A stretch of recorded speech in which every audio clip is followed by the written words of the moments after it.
Good morning everyone, my name is Renu Sharma and I am here to teach you all about spoken English. In speaking English, while speaking English, what do we do? What should we keep in our mind while speaking in English? There are some grammatical rules which we should always keep in our mind. Those are tenses, first of all. Those are tenses. We should always have them in our mind. So today we are discussing about present simple tenses, and in present simple tenses we are talking about interrogative sentences. Interrogative sentences कौन से sentences होते हैं? Interrogative sentences question sentences होते हैं जिनमें हम question पूछते हैं. ठीक है, तो चलिए अभी मैं आपको पॉजिटिव सेंटेंसेस के बारे में बता चुकी हूँ. प्रेजेंट सिंपल टेंस में मैं आपको पॉजिटिव सेंटेंसेस और नेगेटिव सेंटेंसेस के बारे में पहले ही बता चुकी हूँ. आज के वीडियो में आपको मैं इंट्रोगेटिव सेंटेंसेस के बारे में बताऊंगी. तो let's start everyone. And if you like my channel, if you like the way I teach you all, and it is very easy for you to understand, so please like, share and subscribe it. Okay, so let's start studying. So first of all, what is there? These are some rules. हम interrogative sentences बनाते समय जिन rules को follow करते हैं वो ये rules है. यहाँ पे जैसे कि आपको पता है कि जब भी हम present simple tense में sentences बना रहे होते हैं तो हमेशा हम verb की first form use करते हैं. हम हमेशा verb की first, चाहे वो positive बने, चाहे वो negative बने और चाहे वो interrogative sentences क्यों ना हो, उनमें हम हमेशा verb की first form को ही use करते हैं. तो इस तरीके से हम यूज करेंगे. ठीक है, जैसे कि मैंने आपको बताया.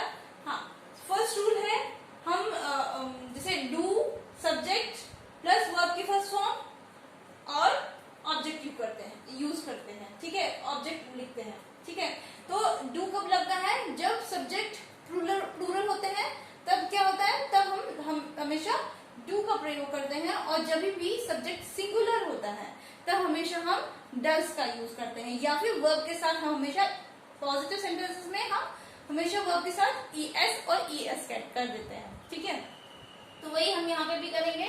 जब भी हम क्वेश्चन सेंटेंस बनाएंगे यानी कि इंट्रोगेटिव सेंटेंस बनाएंगे तो हम हमेशा क्या करते हैं? हम हमेशा जो हमारे पास वर्ब होता है, मतलब कि ये कहेंगे कि बीच में जो हेल्पिंग वर्ब होता है उसे हम आगे लिख देते हैं, जैसे कि डू और डज.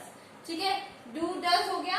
इसी तरीके से यहाँ पे भी जैसे ये है, जैसे यहाँ पे हम क्वेश्चन वर्ड को लिखा, उसके बाद में फिर डू और डज. डू हम लिखेंगे, यूज करेंगे प्लूरल सब्जेक्ट के लिए और डज हम लिखते हैं सिंगुलर के लिए.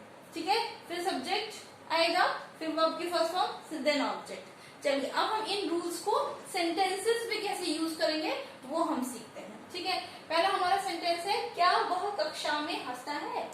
तो हम इसको कैसे लिखेंगे? क्या क्या तो हम सबसे पहले हम फर्स्ट वाले रूल को फॉलो करते हुए सेंटेंस बनाएंगे. डज, वह क्या है? वह एक, हम वे की बात नहीं करें, वे मतलब सुबह नहीं, दे. ठीक है, हम वे की बात नहीं करें, हम एक बच्चे की बात करें, एक बच्चे की. तो यानी कि वह चाहे वो ही भी हो सकता है और शी भी हो सकती है. ठीक है, हंसता है तो हम शी नहीं हो सकती, बॉय ही है यानी कि. तो क्या वह कक्षा में हंसता है? Does he laugh, LAUGH, laugh in class. Does he laugh in class. ठीक है, तो ये हमारा क्वेश्चन बन गया, does he laugh in class. ठीक, नेक्स्ट क्या है? क्या तुम हमेशा नदी में नहाते हो? तो क्या तुम, अब तुम के लिए यू है, यानी कि यू के लिए हम क्या, यू हम प्लूरल सब्जेक्ट यानी कि हम प्लूरल मान के चलते हैं यू को, प्लूरल सब्जेक्ट. ठीक है, तो प्लूरल है यू, तो डू हम इसको यूज स्टार्ट करेंगे डू से. Do you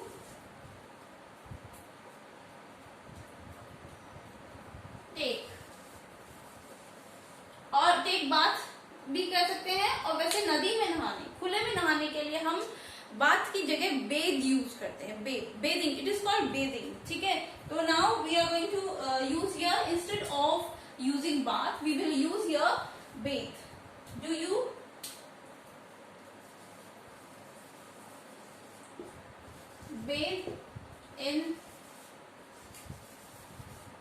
bathe in river और जब भी हम कहीं बंद में नहाते हैं, जैसे बाथरूम में नहाते हैं, तो उसके लिए हम बाथ यूज करते हैं। तो बाथ के साथ हम क्या यूज करेंगे, हम टेक यूज करते हैं, टेक वर्ब को यूज करते हैं।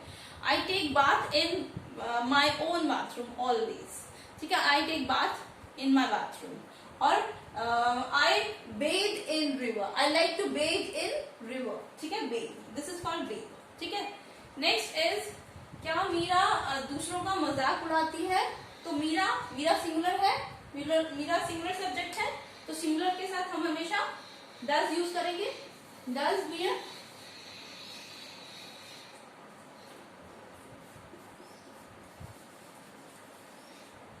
मीरा मेक्स फन, देखिए, does Meera make fun of others,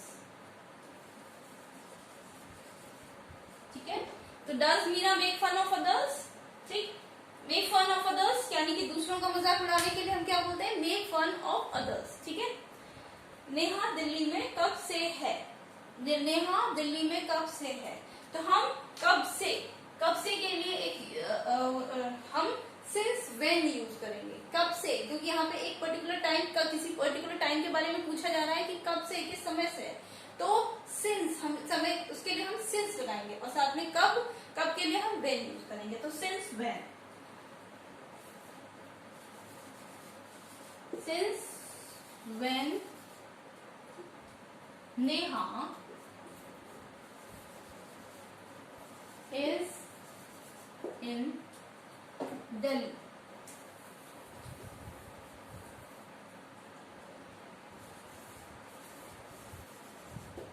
ठीक है, since when Neha is in Delhi, ठीक है। नेक्स्ट इज, अब हम क्योंकि यहाँ पे हमने क्वेश्चन वर्ड्स का यूज करना शुरू कर दिया, then we will put question mark over here. वह कक्षा में क्यों झगड़ती है? And here even in every all the places we have to put here question mark। हाँ, वह कक्षा में क्यों झगड़ती है? क्यों के लिए हम क्या यूज करते हैं, कौन सा क्वेश्चन वर्ड यूज करते हैं, वाई। हम हमेशा पहले क्वेश्चन वर्ड को यूज करेंगे, वाई। वह कौन है, झगड़ती, यानी कि हम लड़की के बारे में बात कर रहे हैं, तो वाई डज शी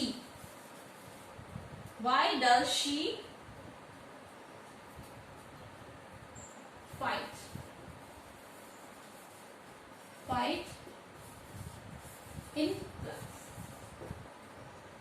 वह कक्षा में क्यों झगड़ती है, वाई डज शी, वाई के साथ में हमने क्या किया, हेल्पिंग वर्ब का यूज किया, ठीक है, और उसके बाद में why does she fight in class, ठीक है। तो इस तरीके से हमने इंट्रोगेटिव सेंटेंसेस बनाए। इस तरीके से इंट्रोगेटिव सेंटेंसेस के दो रूल हैं।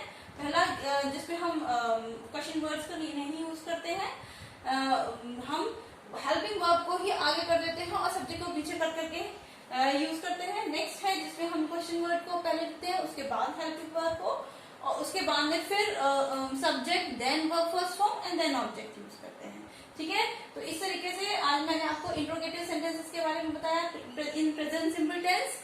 इन next class I will be teaching you all about present continuous tense की। अभी तक तो हम हैबिट्स की बातें कर रहे थे, अभी तक तो हम वो बात कर रहे थे कि वो जो काम होता है, हमेशा होता है, इसके बारे में बताया। लेकिन अब मैं आपको बताऊंगी present continuous tense. Present continuous tense को हम प्रेजेंट प्रोग्रेसिव टेंस भी कहते हैं, जिसमें काम को प्रोग्रेस में दिखाया जाता है कि वर्क जो हो रहा है, काम जो हो रहा है, वो एक कंटिन्यूअसली किया जा रहा है, इसके बारे में बताया जाता है। तो ठीक है everyone, in next class I will be teaching you all about present continuous tense. Okay, so stay with me, and if you like my channel, if you like the way I teach, so kindly subscribe, share, like, share and subscribe. Thank you.